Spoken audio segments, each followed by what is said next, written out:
The 43 seconds are burned into my memory like a brand on bare skin. Not because the Grand Speaker of the Galactic Council dismissed us. Not because 407 alien civilizations voted against everything we had spent 7 years trying to prove. It was the way they did it, casually, gently, the way you might wave away a child who has just explained, with great seriousness, that there is a monster under the bed. I stood on that platform in a chamber large enough to swallow a city block, surrounded by the quiet breathing sounds of 400 different species filtered through the station's atmosphere regulators. And I watched millennia of accumulated galactic wisdom decide, in less than a minute, that humanity was simply too young to know what it was talking about. I am Commander Alara Voss of the United Earth Defense Corps. I have floated in the void between Jupiter and Saturn, running hull checks on ships that cost more than most countries. I have sat with crew members who did not come back from missions and held the silence with them until there was nothing left to hold. I have made decisions in situations where every available option was a bad one. And I have learned to make them anyway. I thought I had seen everything that could make a person feel small. I was wrong. Nothing in my life prepared me for standing in the conclave chamber and watching centuries of human effort get classified as a mental health concern. That is not an exaggeration. Class Zero threat anxiety is the official diplomatic term used by the Galactic Council for what they politely call unsubstantiated species-level fear response. In plain language, it means paranoia. It means that the Council looked at everything we brought and decided the problem was not out there in the dark between stars, but inside our heads, our own heads. The heads of the species that had independently developed interstellar travel, mapped the gravitational anomalies of the outer rim over 7 consecutive years of deep space observation, and produced a statistical threat model so detailed and so airtight that our own internal review board called it the most alarming document in the recorded history of human science. My colleague, Dr. Owen Clark, was standing beside me when the vote came in. Owen had spent 4 years building that data package. 4 years of 18-hour days, of arguments with review boards, of refining calculations until there was no margin left to question. He was 46 years old and looked 60. There were shadows under his eyes that no amount of rest could shift anymore. When the chamber display lit up with the final tally, 407 votes against us, 5 in favor. He looked at me the way a person looks when they have dropped something irreplaceable and watched it fall in slow motion and hit the floor, and there is nothing to do about it after. I pressed my thumbnail into my palm and said nothing. I had made myself that promise before we even boarded the ship. The conclave station orbited Tau Ceti, 11 light-years from Earth. We had traveled for 3 months to reach it.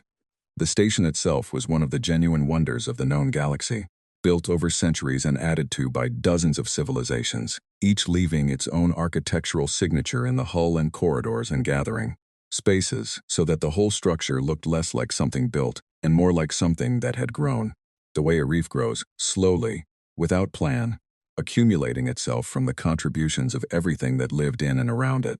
The corridors smelled of 100 different atmospheres run through a universal life support system that kept everyone breathing, and nobody entirely comfortable.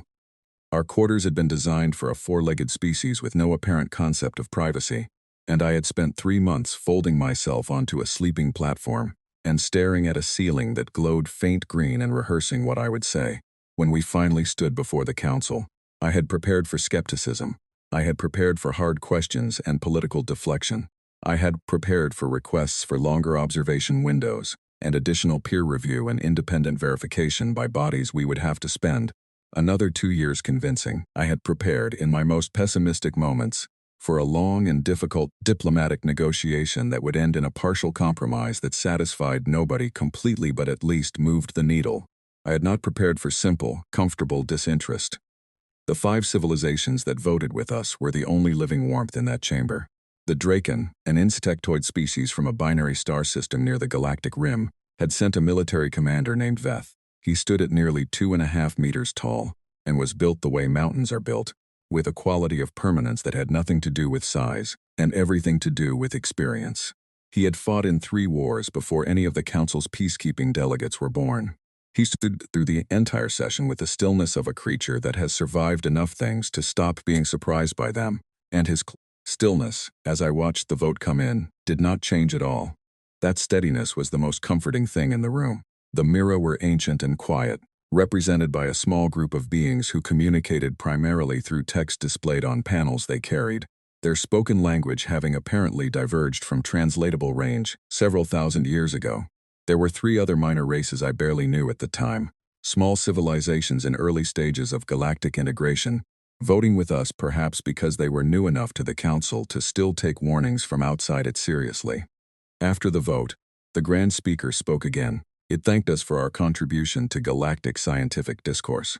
It expressed hope that we would find peace of mind. It wished humanity continued growth and development. Then the chamber lights dimmed, which a council aide told me afterward was the Athari equivalent of politely ending a meeting and inviting everyone to leave.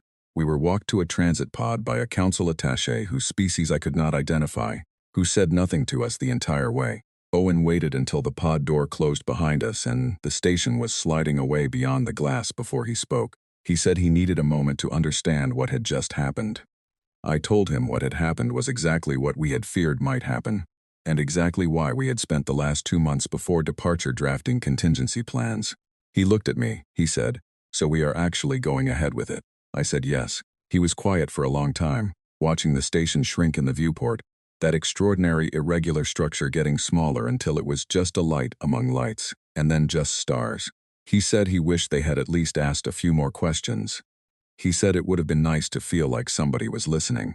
I looked out at the stars and thought about the readings that had started this whole journey.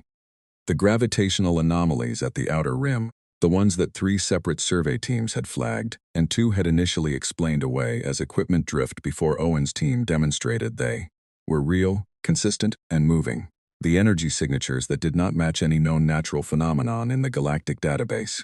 The mathematical pattern underlying all of the data, which Owen had noticed first on a night when it was late and his coffee was cold, and he had been staring at his screen with the expression of a man who wants very badly to be wrong about something. The pattern was not random.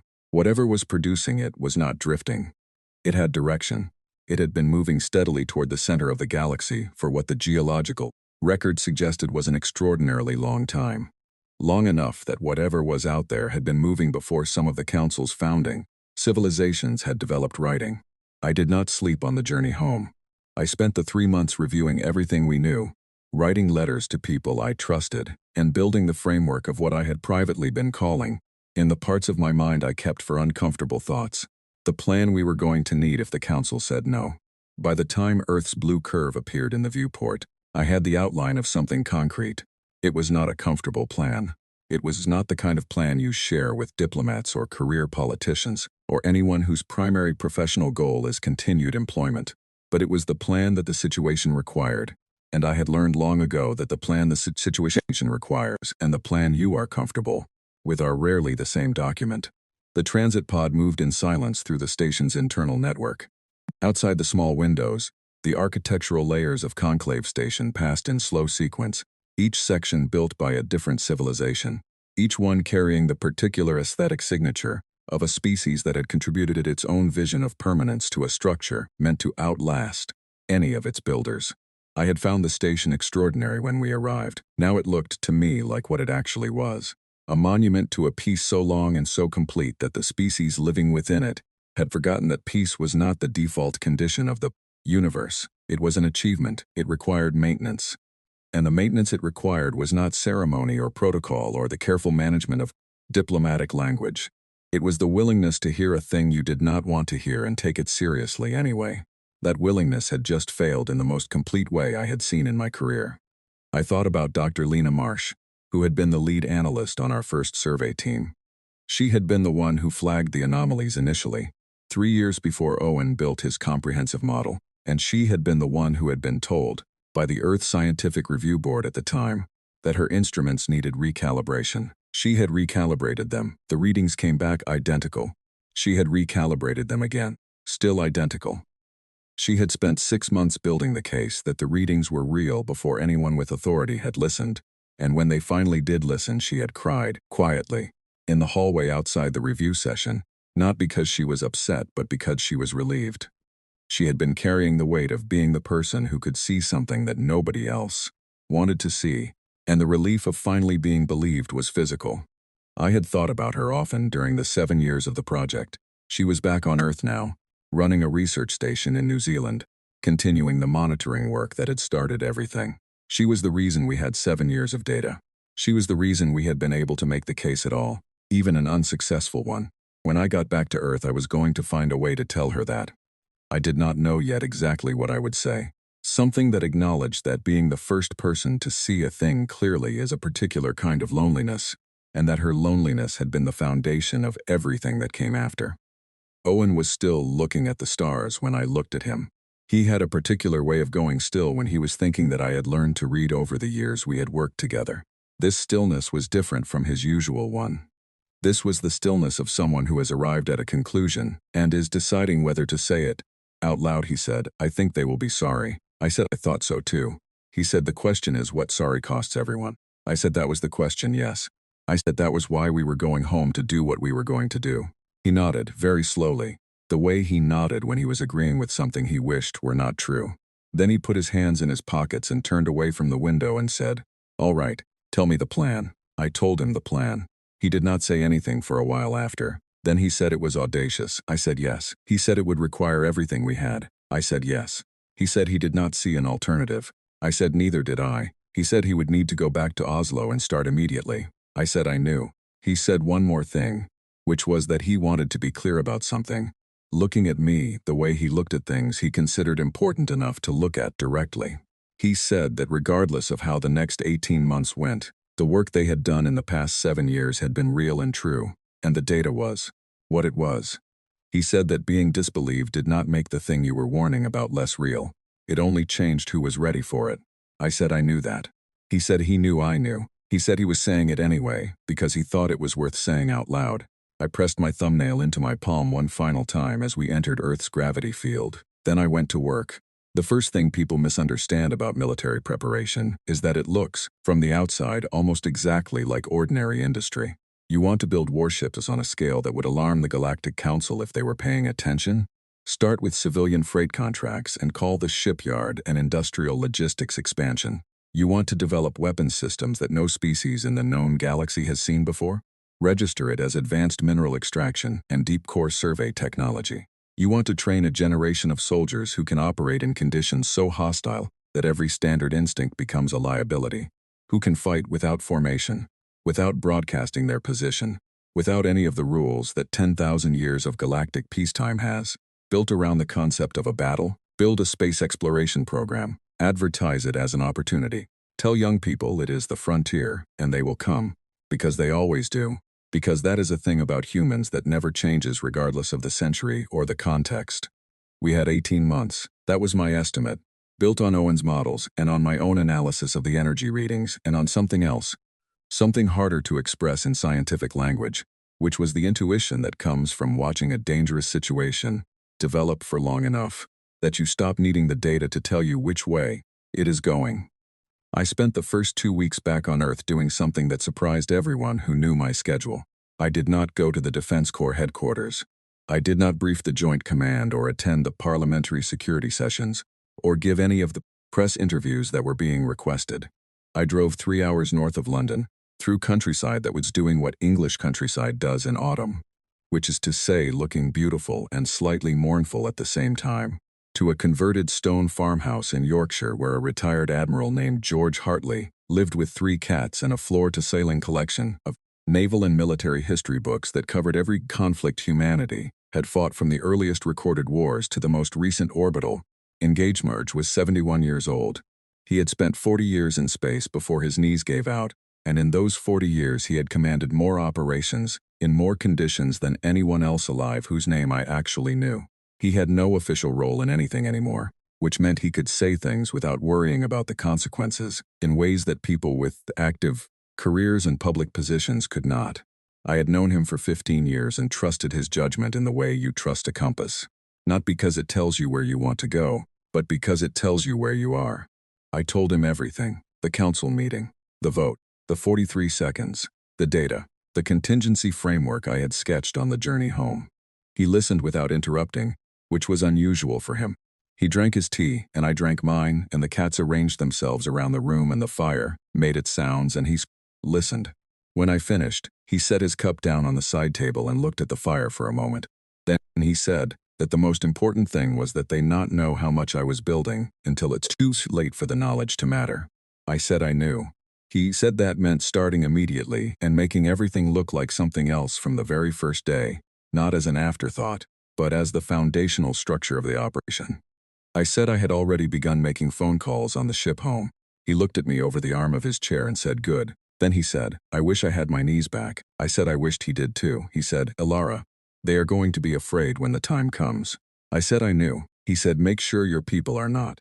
Operation Deep Ward was registered with the Earth Resource Development Authority as a long-term infrastructure expansion program for deep space.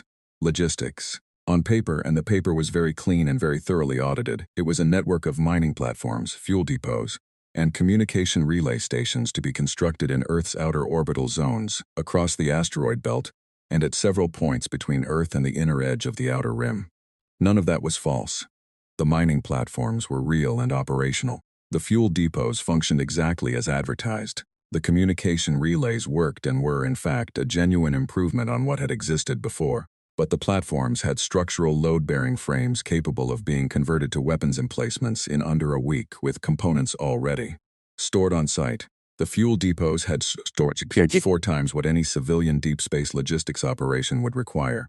And the communication relays were also listening stations, running passive scans of deep space on frequency ranges that the Council had never seen us use, watching for the pattern that Owen's team had identified.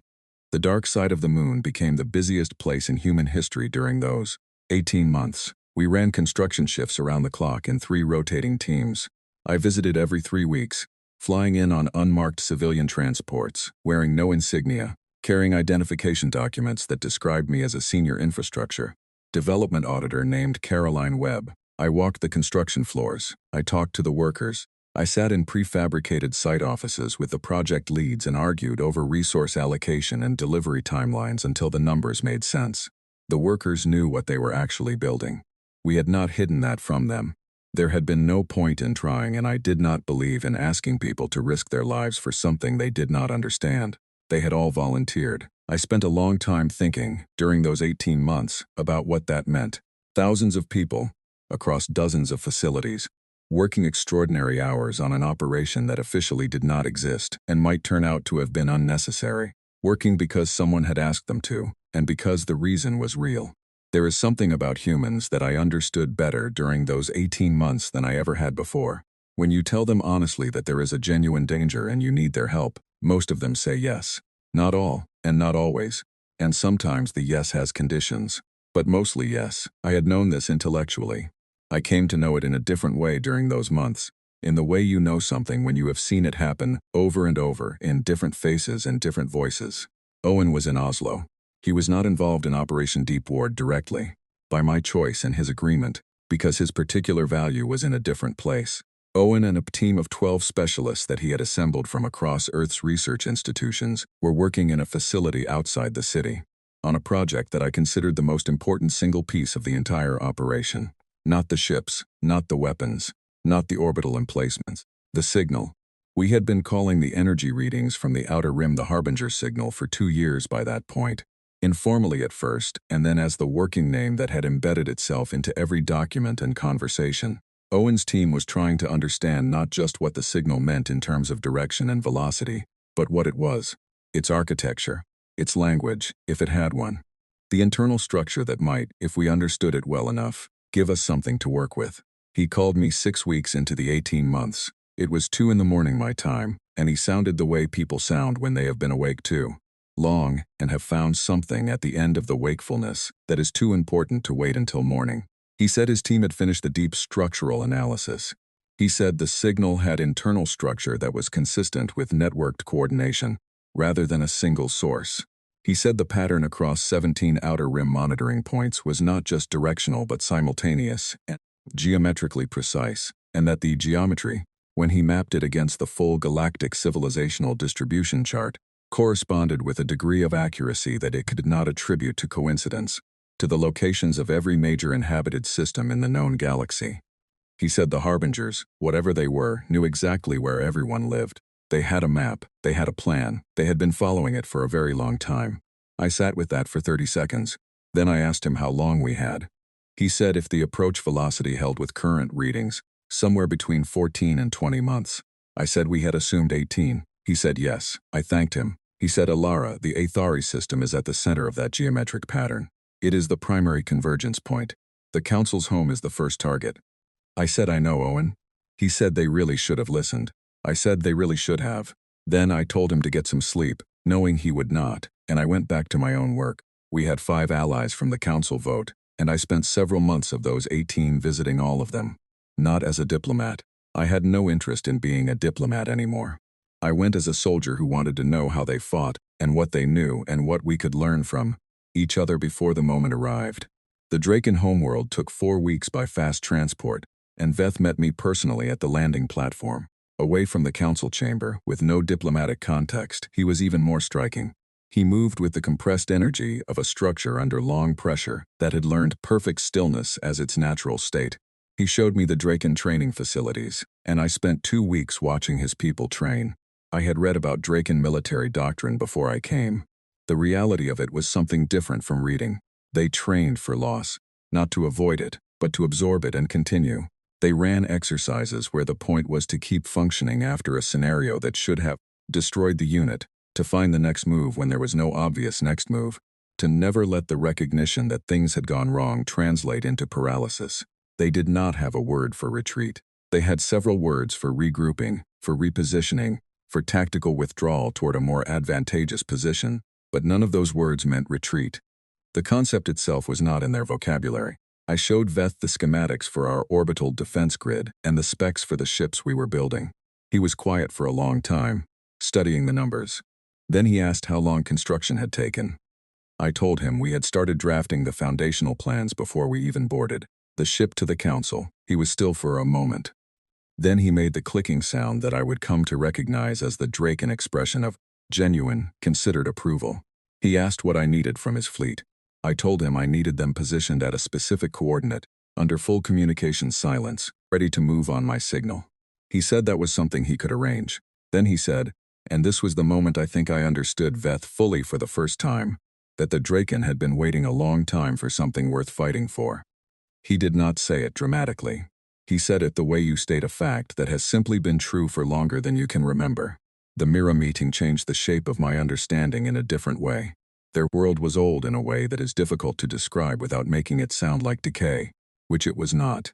It was a world that had been completely inhabited for so long that the original materials of its ancient structures had been slowly replaced, molecule by molecule, by the planet's own geological processes, until the buildings were simultaneously the oldest things on the surface and entirely made of new material. The keeper, who led the delegation that met me, was small and moved with the careful deliberation of something very old that was still very precise. Within minutes of my arrival, before any formal greeting or session had been arranged, the keeper handed me a data chip. I asked what it was. The keeper said it contained the most complete surviving record of a civilization the Harbingers had encountered before. I asked when. The keeper said a very long time ago. I asked what had happened to that civilization. The keeper said that there was no word in any currently spoken language for what had happened, because the civilization no longer existed in any form, including ruins, including the geological traces that normally persist for billions of years. The space the civilization had occupied had been revised so thoroughly that the planet's record of ever having hosted life was gone. I spent 6 hours with the keeper that day. By the end of it, I had a theory about why some civilizations had been erased completely while others, apparently no more defensible, had been passed over. The theory was based on patterns in the archive the keeper shared, cross-referenced with Owen's structural signal analysis. The theory was that the Harbingers did not know what to do with internal conflict, with species that had fought themselves. Every civilization in the archive that had been left alone, even briefly, had in its deep history a record of intense intraspecies warfare. The ones erased without exception had achieved long-term internal peace before the Harbingers reached them. It made a terrible kind of sense. Whatever the Harbingers were built for, they were built for a galaxy of civilizations that had evolved toward stability. They were not designed to encounter species that had spent hundreds of thousands of years refining the art of surviving each other. I did not tell many people about that theory. It was not something I wanted to become a comfortable idea, but I held it close in the months that followed. As the ships on the lunar surface were completed and tested one by one in the dark spaces beyond Pluto, as the listening posts sent back readings that showed the Harbinger signature strengthening and accelerating. I held it close because it told me something I needed to believe at that point, in a way that went past professional confidence. It told me we had a chance. In the 15th month of Operation Deep Ward, something unexpected happened. People started talking, not about the classified details, not in ways that broke security. But workers on the moon talked to their families. Researchers in Oslo talked to colleagues at other institutions. Shipyard crews talked to each other in transit. The collective weight of all that quiet, careful conversation produced something I had not planned for. A mood, not panic, not alarm, a sense, spreading through the people closest to the operation, that something important was being built, and that building it mattered in a way that went beyond the professional. I became aware of this through small signs, overtime requests submitted without prompting, technical teams proposing quality improvements to systems that already met specification. A structural engineer named Colin Webb, no relation to my cover identity, who sent me an unsolicited analysis identifying 3 potential weak points in the platform conversion design, with proposed reinforcements, attached to a note that said only, "Thought you should see this." I implemented all 3 reinforcements and sent a reply that said, "Thank you, this helped." He sent back, "Good." That was the whole exchange. It was one of the most genuinely encouraging conversations I had during those 18 months. Owen sent me one message during those 18 months that I saved, and returned to more times than I would like to admit. It was short. It said that he thought we were going to be ready. He said he did not know if ready would be enough. But he said that at least this time, when it came, we would not be standing empty-handed in front of a chamber full of beings who had already decided not to hear us. This time, he said, we would be the ones choosing how we respond. Something else happened in the 16th month that I recorded and kept in the operational log under a category I created specifically for it, which I labeled Unexpected Positive. The Mira sent a second communication, unprompted, from the facility where the keeper lived. It was a short message, displayed in the formal Mira text format, which said only that the keeper had reviewed the initial public specifications of Operation Deep Ward, the civilian cover version, and that after reviewing them the keeper had authorized the release of additional archived material from the Mira data repository.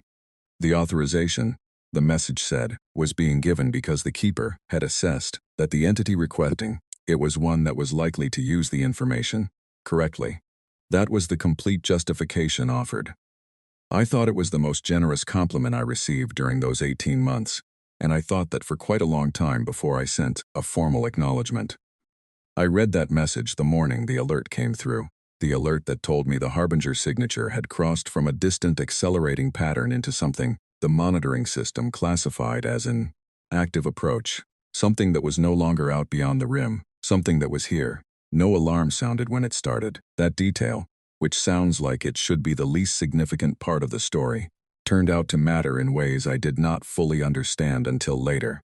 The Harbinger emergence across 17 star systems simultaneously was so precisely timed and so geometrically sudden that the automated early warning sensors on 3 of those systems registered the event and immediately flagged their own readings as sensor malfunction. The systems were working correctly. The event was simply outside any parameter the warning system had been designed to accommodate. It took 11 minutes for the first confirmed visual telemetry to reach the monitoring station on the moon, and another 4 minutes for it to be routed to me. I was in the main operations center, going through morning logistics reports, when the display changed. I looked at it for 3 full seconds before the part of my mind that processes what eyes are showing it caught up.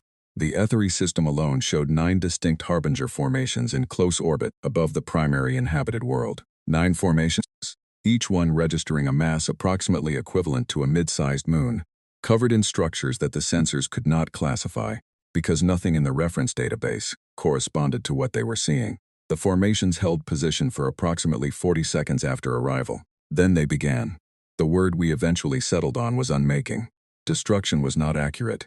Destruction implies a before state and an after state. Something changed from what it was into something else. Rubble where there was once structure. Heat where there was once matter. What the Harbingers did was different in a way that took our best physicist years to fully describe. The spatial revision field, which was the name we gave the primary mechanism after Owen's team finished their analysis, did not transform matter. It revised the relationship between matter and the space it occupied, and in that revision the matter simply stopped being present. No explosion, no heat, no debris, a complete absence of quantum signature where an object had been, as though the space had been gently and thoroughly reminded that nothing had ever been there. In the first 4 minutes above HFY Prime, the upper atmosphere of a world home to 40 billion sentient beings began to be removed in this way. Layer by layer, the Harbinger formations moved in a slow, deliberate pattern that the analysis team later determined was optimized for maximum coverage per unit of time. They were not in a hurry. They had no reason to be. The Galactic Council's peacekeeping fleet responded within 8 minutes of the first alert. I watched the tactical feed from the operations center with my full team, nobody speaking, all of us doing the arithmetic that none of us wanted to do. The peacekeeping fleet was enormous. 400 years of galactic stability compressed into the largest military force in known space, and it was staffed by commanders who were calm, trained professional, and who had absolutely no experience of combat in any form that the word combat actually covered. They had trained extensively. Training and experience are not the same thing in ways that become critical at exactly the wrong moment. The fleet formed up in standard approach configuration, which was orderly and coordinated and telegraphed their position and intent to the Harbinger, formations with perfect clarity. The Harbingers held position until the fleet was within engagement range. Then the spatial revision field deployed in a directed configuration, focused into a tight cone, and the first 3 wings of the peacekeeping fleet stopped existing. No debris, no explosion. The space they had occupied became, in the precise language of our sensors, unoccupied. The remaining fleet adjusted formation and pressed forward anyway, because their commanders had no protocol for the situation they were in, and because the human concept of overwhelming odds had not been built into a military culture that had never needed it. The entire peacekeeping fleet was gone in 11 minutes. Declan Ford, who had been my communications officer for 4 years, and who had the particular quality of staying completely level when everything around him is, tapped my shoulder. He said the Council emergency channel had gone active and was requesting a connection to the United Earth Defense Corps Command Authority. I looked at the tactical display for another moment. 17 systems, simultaneously. The exact geometric pattern Owen had mapped from 7 years of signal data, now playing out in real time with the precision of something that had been planned for a very long time. I felt many things looking at that display. I let myself feel exactly none of them. I told Declan to connect the channel. The Moon Operations Center had a window. Somebody in the original design team had included it as an unnecessary luxury, and now I was grateful. Outside, the Earth turned in its own light, blue and white and impossibly ordinary from this distance. 48 hours ago, the biggest problem on that planet was a shipping consortium dispute and a regional drought. I had read that briefing. I always read the ordinary briefings. The world does not stop being the world because you are watching the horizon for something terrible. Now the horizon had arrived. The HFY Prime feed updated every 30 seconds. The numbers said the same thing each time I read them. I made myself read them anyway. In a situation like this, the temptation is to stop looking at what is actually happening and work from internal models instead. The internal model is always cleaner and more manageable than the real thing. It is also less accurate. I kept the display active. I kept reading the numbers. I was aware, in the 40 seconds between connecting the channel and hearing the first voice, of every person in the operations center with me. 11 people. I knew all of them. Lieutenant Bridget Howell on sensor analysis, who had been part of the Outer Rim monitoring program since its 2nd year, and knew the Harbinger signal data as well as Owen did, with the additional quality of being able to translate it in real time without pausing to verify herself. Warrant Officer Sam Curry on tactical, with the fastest hands on a targeting interface I had ever watched, who had asked me when I recruited him only one question, whether we were going to be doing something that actually mattered. I had said yes. He had said that was enough. Sergeant Nadia Cross on communications support, managing the relay between the facility and the pre-positioned fleet while simultaneously logging everything that came through 4 Council emergency frequencies, because Nadia believed in the record and in the value of being able to read back exactly what happened after the fact. All of them had put themselves here voluntarily. All of them had looked at the same information I had looked at, made the same assessment, and chosen to be in the room when it happened. That awareness did not make the decisions easier. It made them more serious, which was the correct relationship to have with decisions of this kind. The Council Emergency Coordinator came back on the line while Civ was still processing our terms, a different voice this time, thinner, faster, clearly operating from a secondary station. They said that the situation on HFY Prime was developing faster than initial projections. They said that the secondary impact sites were now confirmed active in 11 of the 17 systems. They said the estimated timeline for total atmospheric loss on HFY Prime was 4 hours at the current rate of progression. I said I understood the timeline. I said the terms I had stated remained the terms. The voice went away. Bridget said quietly that the Harbinger formations in the Tau Ceti system were holding position at standard distance from the station. She said they had not moved since emergence. I asked if they appeared to be targeting the station specifically. She said no. She said they appeared to be waiting. I asked what they might be waiting for. She said she did not know, but that the pause was consistent with an operational sequence where the primary objective required some preceding condition to be met before secondary objectives were engaged. I told her to keep monitoring and to flag any change immediately. She said she would. Sam said the fleet pre-positioning was holding at the designated coordinates. He said the Draken contingent had gone to full active status on the signal and were awaiting the deployment command.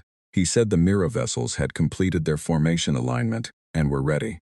He said the Earth fleet was at combat readiness across all systems. He delivered this information in the flat, precise voice he used when he wanted you to understand he was telling you exactly what he knew, and nothing else. I thanked him. I looked at the clock on the display. 31 seconds left on the offer I had given Civ. Nadia said the council session log was showing the emergency vote had been called. She said the vote was in progress. She said she would track it and report the result as it came in. I said good. I looked at the display showing HFY Prime. I looked at the Earth turning in the window. I looked at the clock. The voice that came through the emergency channel did not belong to the Grand Speaker. The Grand Speaker was on HFY Prime. I chose not to think about that too carefully in that moment. The voice belonged to a council emergency coordinator named Civ, a Lumari, whose species used light pulse communication that the translation system rendered as a slightly clipped, formally structured version of whatever language you chose. Civ said the council was requesting immediate military assistance from all member and associate civilizations. Civ said the threat had been reclassified as extinction category. Civ said they were looking for any available response capability and would the United Earth Defense Corps please confirm what resources were currently deployable. I said I understood the situation. I said I had been watching it develop for 7 years. Civ paused. The pause lasted approximately 2 seconds. 2 seconds is a very short time, and in those 2 seconds the quality of Civ's attention changed in a way I could hear even through the translation layer. It was the shift that happens when someone on the other end of a conversation realizes they are not talking to the person they thought they were talking to. Civ said carefully that they understood Earth had some defense capability. Civ said the Council would be grateful for Earth's assistance in this emergency.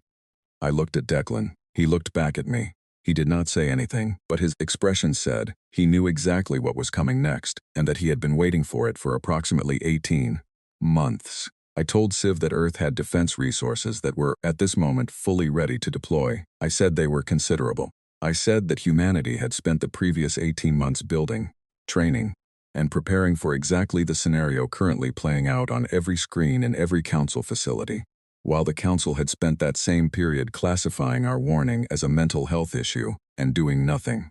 I said we were willing to commit every ship we had built, every weapon we had designed, and every human life that had volunteered for this operation to the defense of the galaxy. Then I said the next part, at the pace of someone who needs to be certain they are being understood correctly, not as a negotiating position, but as a statement of simple fact. I said humanity required formal recognition of full sovereign equality within the governing structure of the Galactic Council. We required the immediate permanent removal of our probationary status.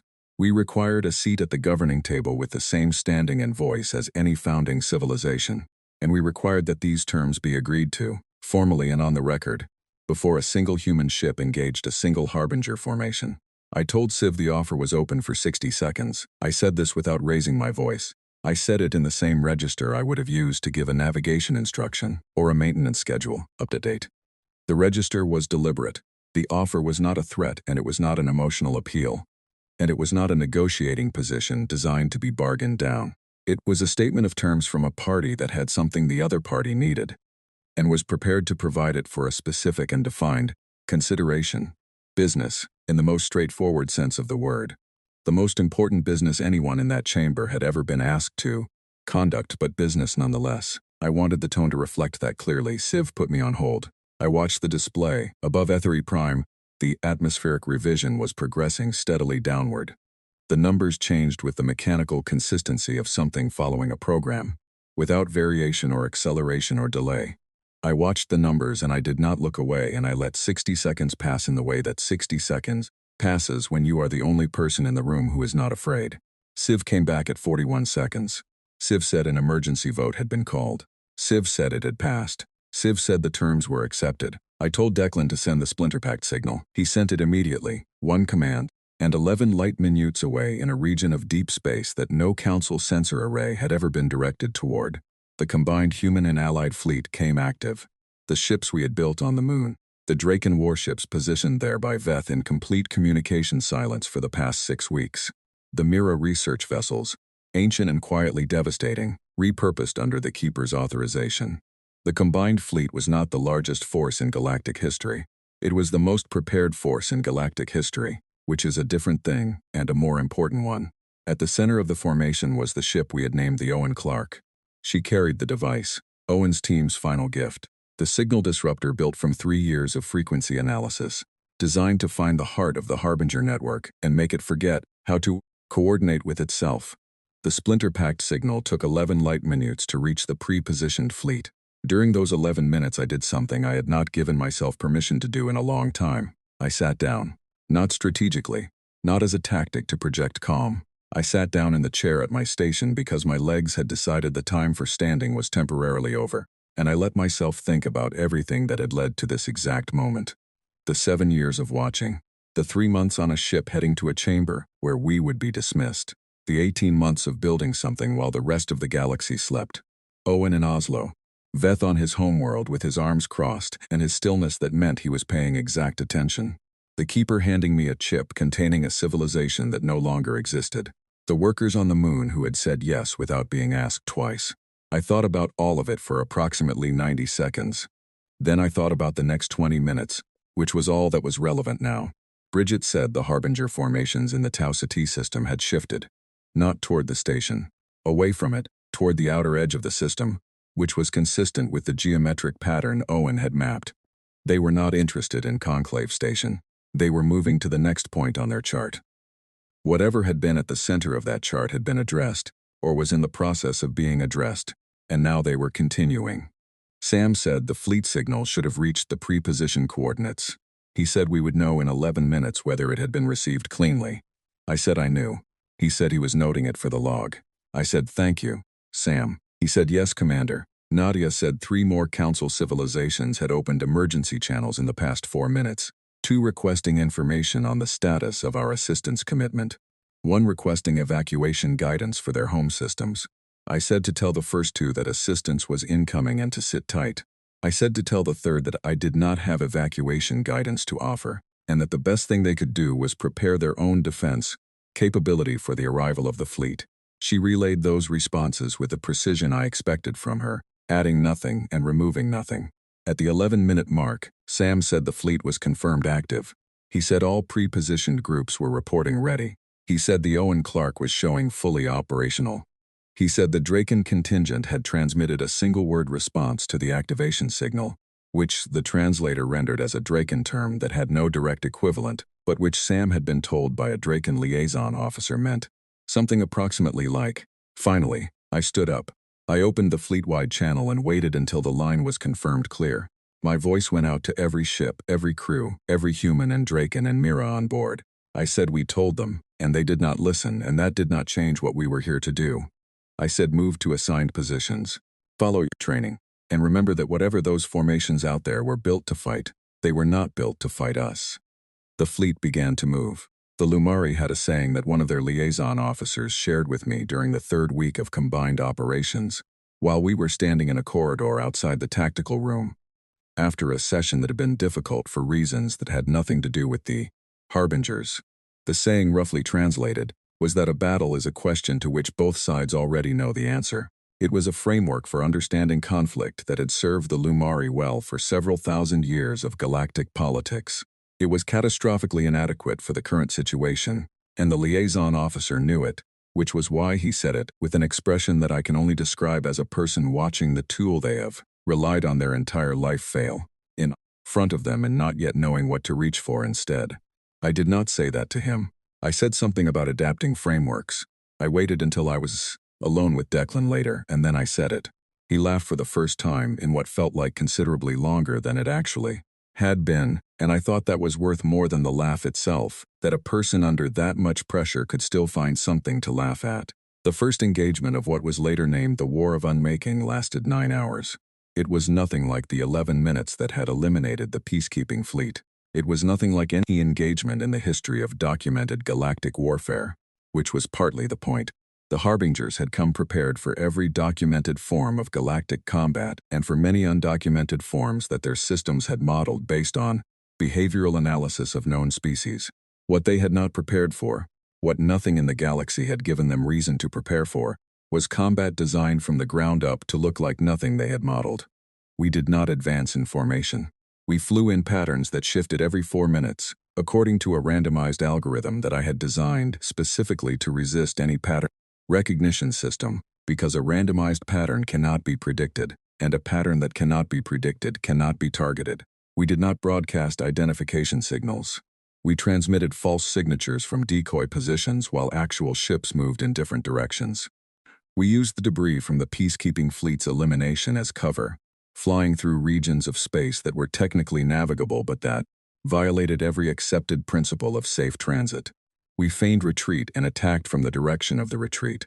We attacked from multiple vectors simultaneously and then did not press any of them, pulling back before the targeting systems could lock, and then attacking again from entirely different positions before the systems could reset. The Harbingers had been built for a galaxy of civilizations that fought like civilizations.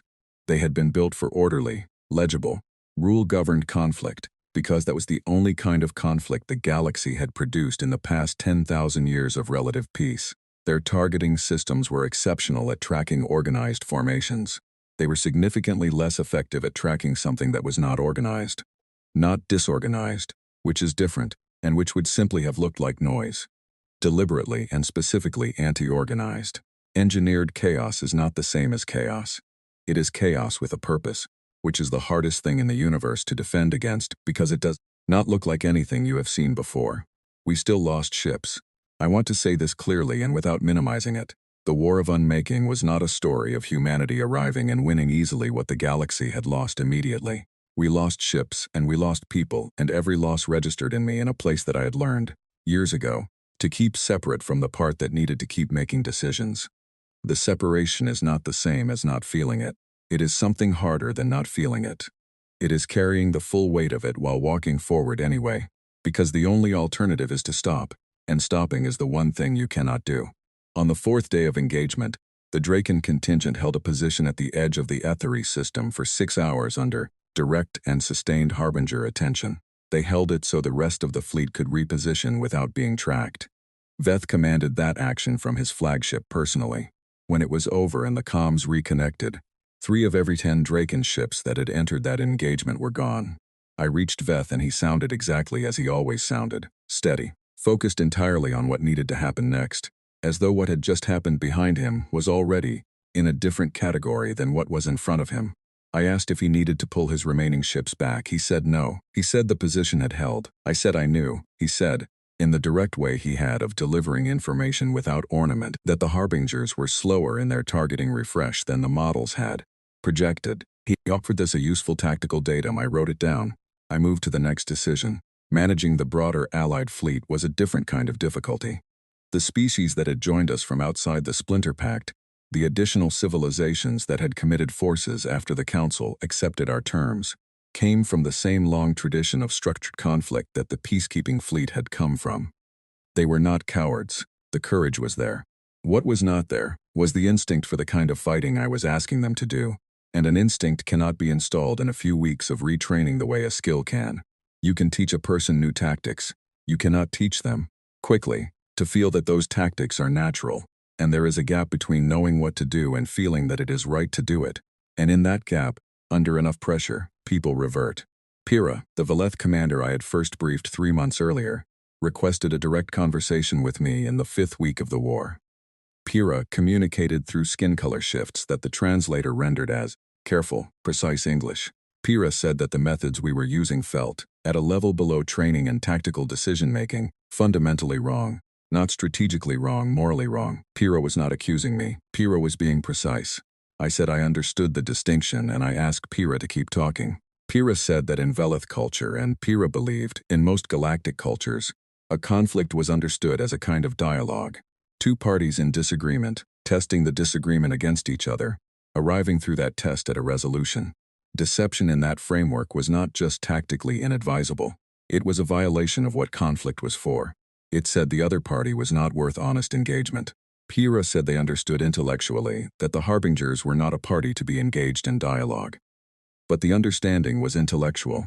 The instinct was different. I thought about what George had said in the farmhouse, about making sure my people were not afraid.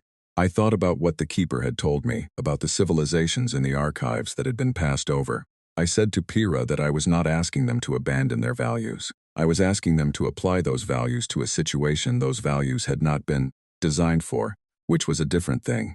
I said the harbingers were not in disagreement with us. They had no position that could be reached or reasoned with. They were a process, not a party. And the only honest response to a process that intends to erase you is to survive the process. Pira was quiet for a long time. Then Pira asked why humans seemed to find this easier than everyone else. I told Pira about a conversation I had been having with myself since the keeper handed me the data chip on the Mira homeworld. I said I thought it was because humans had spent the majority of their evolutionary history as something that other things hunted. We had been, for far longer than we had been anything else, the smaller and more vulnerable party in a situation. We had built every instinct we possessed around the assumption that circumstances could always deteriorate, and that adaptation was not optional. We had made war on each other and made peace, and made war again for reasons ranging from necessity to pure short-sightedness. And in all of that we had learned, in a way that is deeper than culture and closer to something structural, that survival requires you to keep changing what you are willing to do. Pira's colors shifted through a range I had no translation for. Then Pira said that sounded like a difficult way to exist. I said yes. I said it had also turned out to have some uses. Pira said they would implement the new movement protocols with their contingent. Then Pira said one more thing, offered in the precise, careful way that Pira said everything. Pira said they wanted me to know that the Velith civilization had discussed, in the years before the crisis, the possibility that the Council's position on the human warning might be wrong. They had discussed it and had ultimately decided that raising the question with the Council would accomplish nothing, because the Council's position was not based on a misreading of the data. It was based on something older than data, which was the settled certainty of civilizations that had been safe for so long they had lost the vocabulary for danger. Pira said they were sorry they had not found a way to say that more loudly at the time. I said I appreciated that. I said we were all in the same position now regardless of what had been said before. Sira said yes. Pira said they found that oddly equalizing. I said I thought it was. I also spoke in that same period with a commander from the Halvari fleet named Leah, who had been Adis's second-in-command and who had taken over operational management of the Halvari contingent while Adis was managing the broader fleet integration.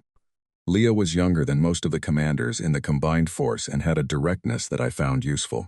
She came to me with a tactical observation about the Harbinger revision field that her team had developed from watching the early engagement data, which was that the field's effective range appeared to decrease significantly when operating against multiple small targets, moving in different directions rather than against fewer large targets moving together.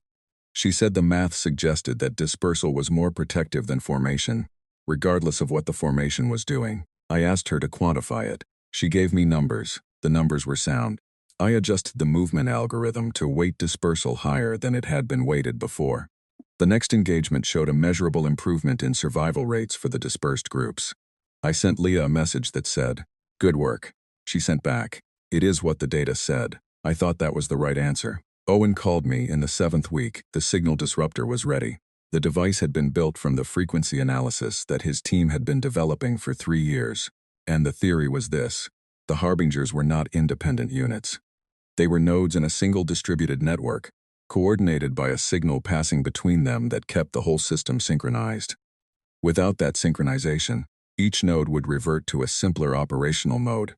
In that simpler mode, according to Owen's models, they were significantly more vulnerable. The spatial revision fields would lose their targeting precision.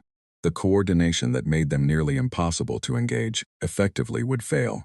The problem was the disruptor needed to be inside the primary Harbinger cluster to deploy.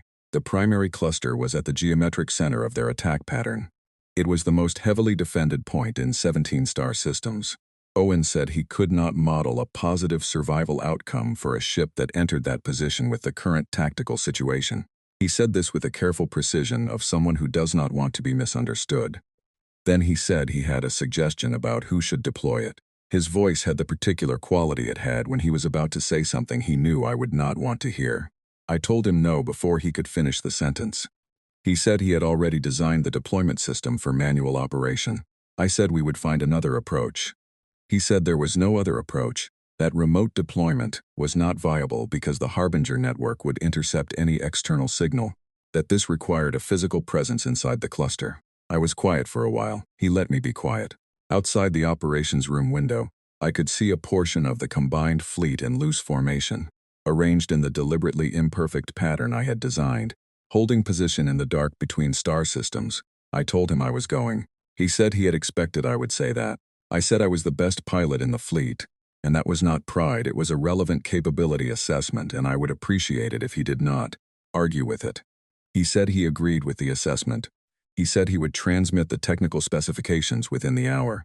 Then he said that, working alongside someone who actually listened to what the data was telling them, had been one of the most meaningful experiences of his life.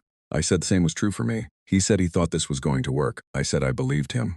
We did not say goodbye. Neither of us said it. I flew out the following morning. The action at the Shattered Veil, which was the name later given to the region of space, where the primary cluster had positioned itself, in a dense field of collapsed star debris that scattered sensor signals and made navigation deeply unpleasant for anything running standard systems, was the most complex coordinated operation I had ever been part of planning. The debris field scattered the Harbinger's targeting data as much as it scattered ours, which was why I had chosen it as the deployment site 3 weeks earlier. When the cluster's position became fixed enough to plan around, the Draken ran the primary engagement on the cluster's approach axis, the most direct and aggressive attack profile we had run in the entire war, designed to pull the Harbinger targeting attention toward the most obvious threat.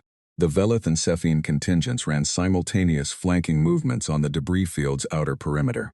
The Earth ships generated decoy signatures across a wide arc, each one convincingly close to a real ship's profile, and I flew the Owen Clark into the debris field on a trajectory that no training manual anywhere in the known galaxy would have approved, running entirely on visual navigation and the spatial awareness that 4 years of difficult operations in difficult conditions had built into. Something close to instinct. I found the core. I deployed the device. Then I flew in the only available direction, which was away from the core and through the debris field, on no planned route, with no pattern, because I had planned for the deployment and not for what came after.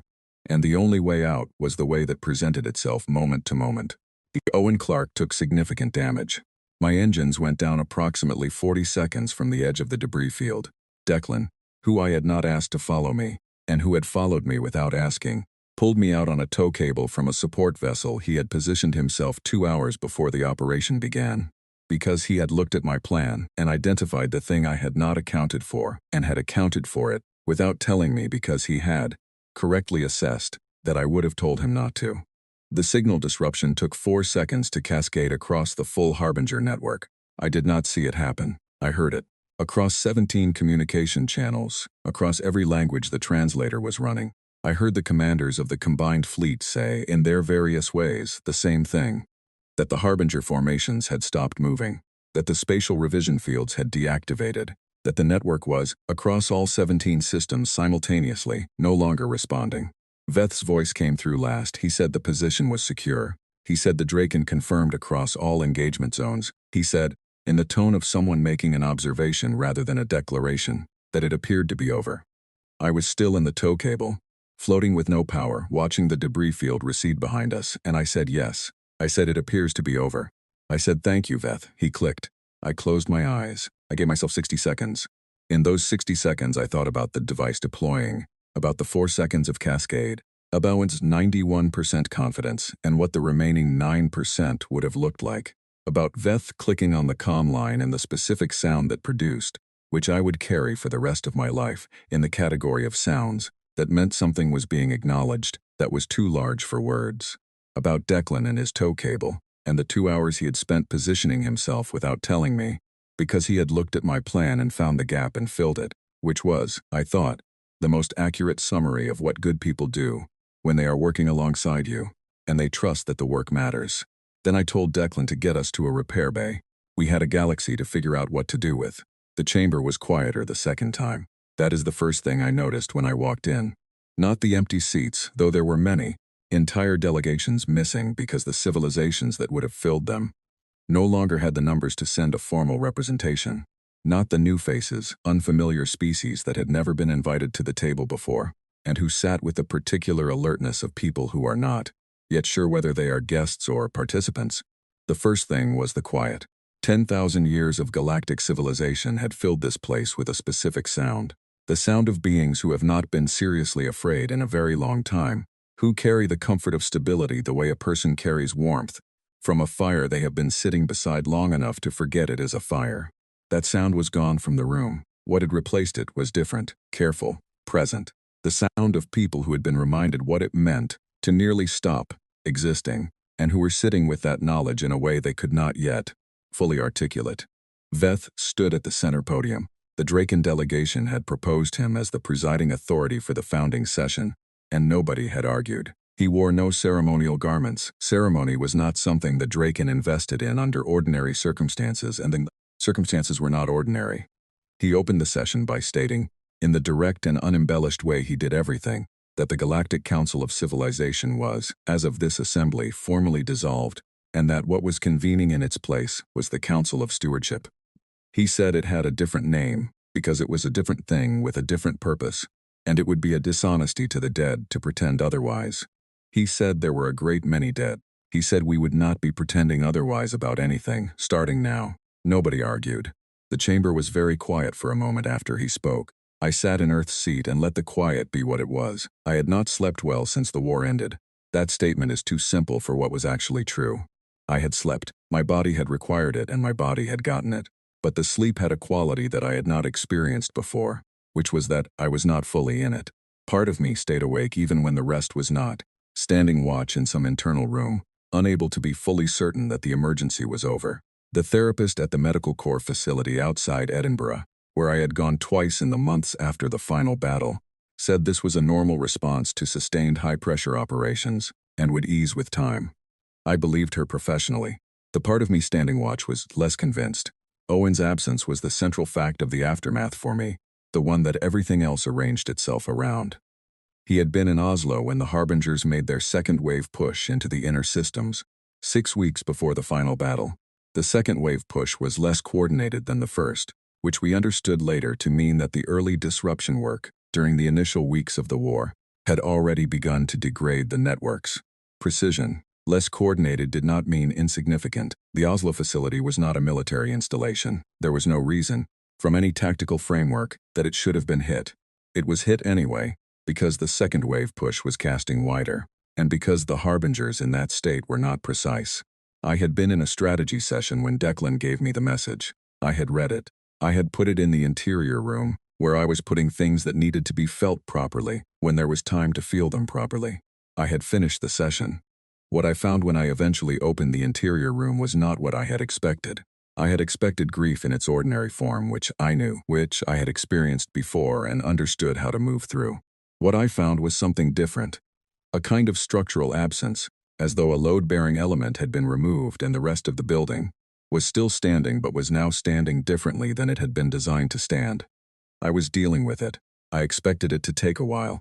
The Edinburgh therapist said this was also normal. I believed her professionally about that too. Declan was in the gallery behind me in the chamber.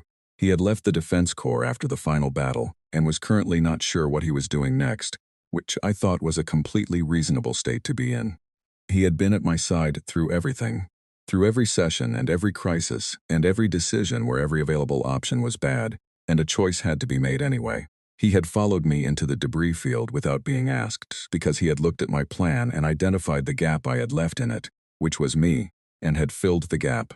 I thought he deserved to sit in a gallery without any responsibilities for a while. He gave me a small nod when I glanced up at him. I turned back to the podium. Veth called on me to address the assembled delegates. I walked to the speaking position at the center of the chamber floor, the same position I had stood in years ago with Owen beside me and 407 votes about to go against everything we had worked to prove. The chamber looked different from this angle now, and it looked the same.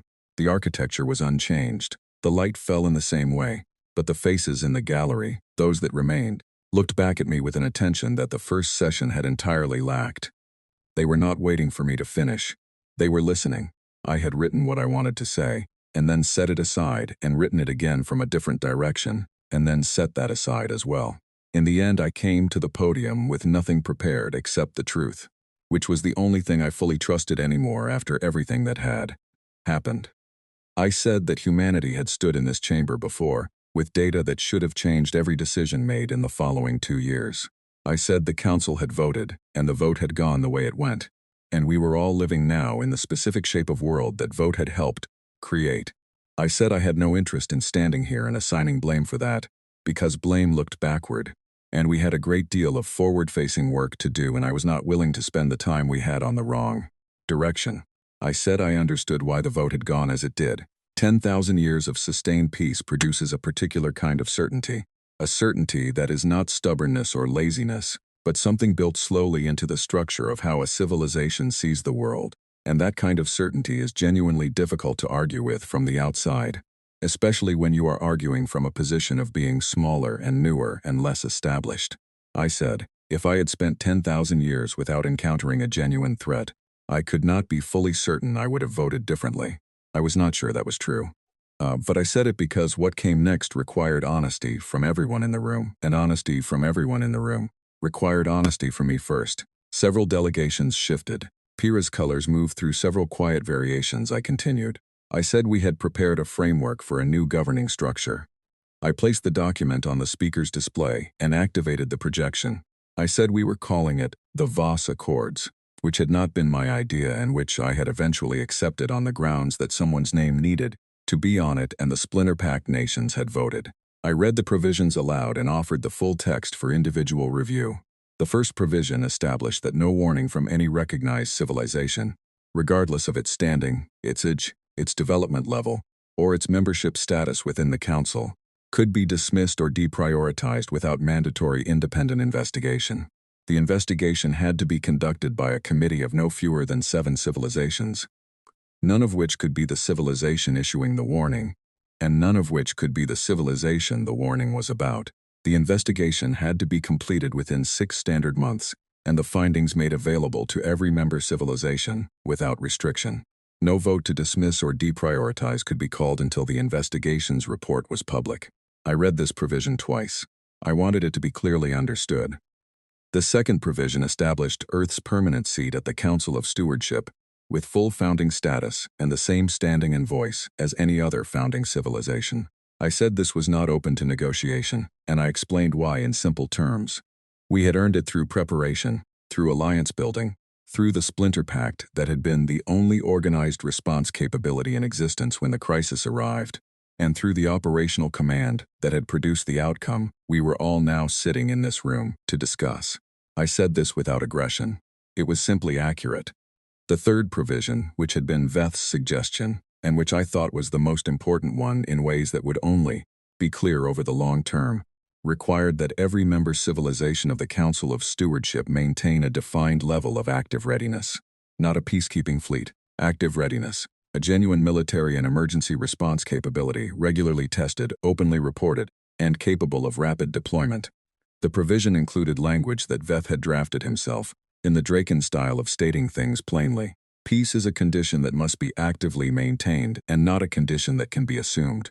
The work of maintaining peace is a shared responsibility of all members, and cannot be delegated to the hope that threats will announce themselves, with sufficient warning.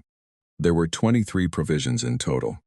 I summarized the remaining ones and said we had already ratified the framework within the Splinter Pact nations and were prepared to wait as long as necessary for remaining deliberations. Veth asked if any delegate wished to speak before deliberations began.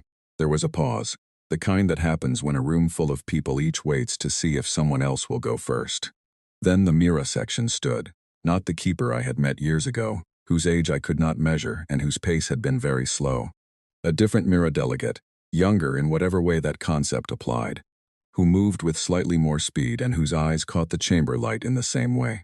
The delegate held a text panel, and the translation system rendered its contents to the room. The text said that the Mira archives contained records of 5 previous instances in which a civilization or group of civilizations had faced a threat of the category we had just survived. The text said that in 4 of those instances the civilization had not survived. The text said that in the 5th there was a partial record, fragmentary, which the Mira had spent a very long time trying to fully interpret.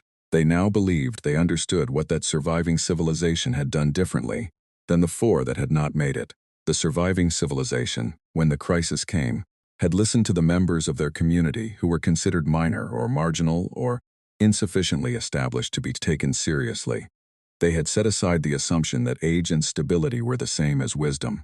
They had found that wisdom sometimes from those who still remembered what it felt like to be afraid, because the memory of fear, in the right hands, is not a weakness, it is a kind of knowledge.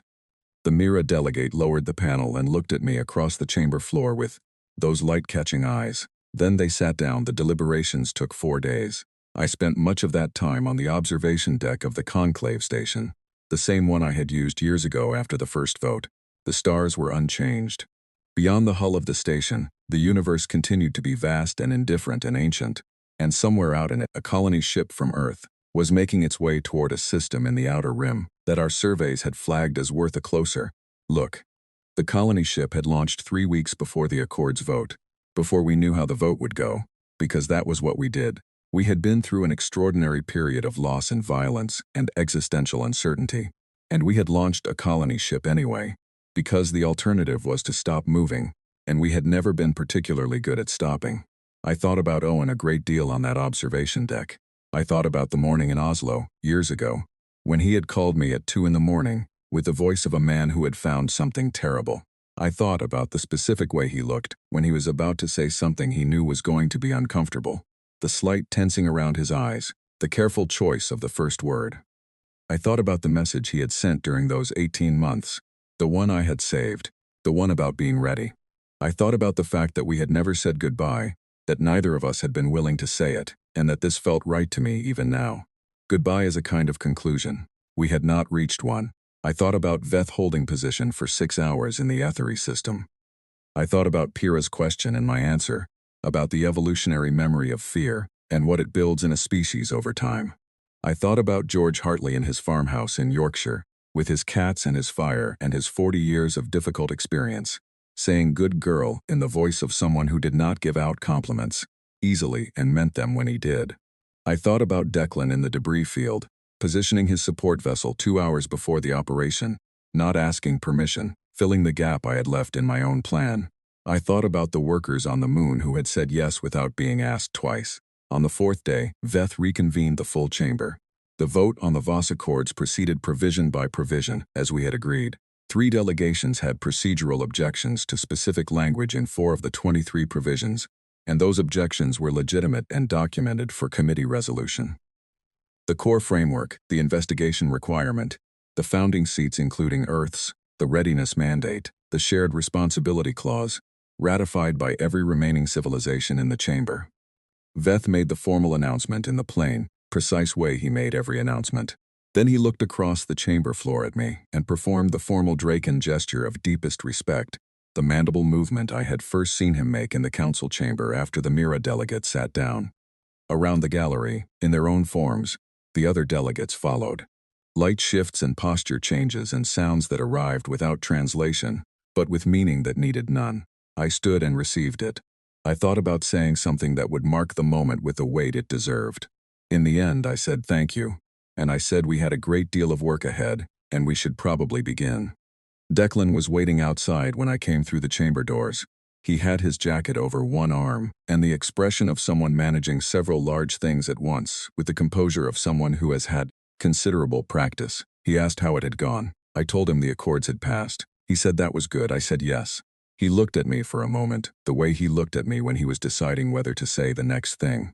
Then he said, "You know he would have been completely insufferable about this. He would have had the calculations ready, framed and hanging. First thing in the morning, I said I know. I said I was counting on it. We walked together down the long corridor of the conclave station, past the layered architecture of 100 civilizations, and the filtered air that still smelled of 100 different atmospheres, past the empty sections that no longer had anyone to fill them, and the new sections that were still being arranged, toward the docking bay where the rebuilt Owen Clark was berthed. Declan had not asked what my plans were after this. I had not asked what his were. We had spent 4 years knowing what came next because there had always been a next that required immediate attention. The experience of not knowing was unusual. I was learning to be in it. We reached the docking bay. The Owen Clark sat in her berth, rebuilt around the original ship's salvaged core, carrying the same name and the same purpose. I stood in front of her for a moment, before boarding. Through the bay's observation panels, the stars were visible in the particular way they look from inside a station, framed and still, not moving the way they move when you are traveling through them. The colony ship was out there, heading outward. A few thousand people, lives in storage, moving toward something they had not seen yet in a direction they had not been before. Moving because there was more to find and they wanted to find it. Moving because that was what we did and we had not stopped doing it even in the hardest period in our history, and this was not a flaw in us, and it was not a compulsion we could not control. It was the thing that had kept us alive through all the centuries that could have ended us. The same thing that had sent Owen to his screen at 2 in the morning, and kept him there until he found what was wrong. The same thing that had filled the lunar shipyards with workers who said yes without being asked twice. The same thing that had made Declan position his ship in the debris field 2 hours before I needed it there. The habit of moving toward what frightened us instead of away from it. The stubborn, often inconvenient, occasionally catastrophic, and ultimately irreplaceable habit of not stopping. I boarded the ship. I thanked the crew for their patience. I told them to set course for Earth. There was a council of stewardship to help build, 23 provisions to implement, and 4 to revise in committee, and a galaxy that had just been through something it did not yet have the language to fully describe, and that would need people willing to sit with it through the process of finding that language. There was also, somewhere north of London, a farmhouse in Yorkshire where a retired admiral was almost certainly drinking tea and waiting to hear how it had gone, and 3 cats that did not care one way or the other but would be warm to sit near. The Owen Clark moved out of the docking bay and into open space. The stars, freed from their frame, began to move the way stars move when you are moving through them, which is to say they stayed perfectly still, and everything else changed around them. I watched them for a while. Then I went to work.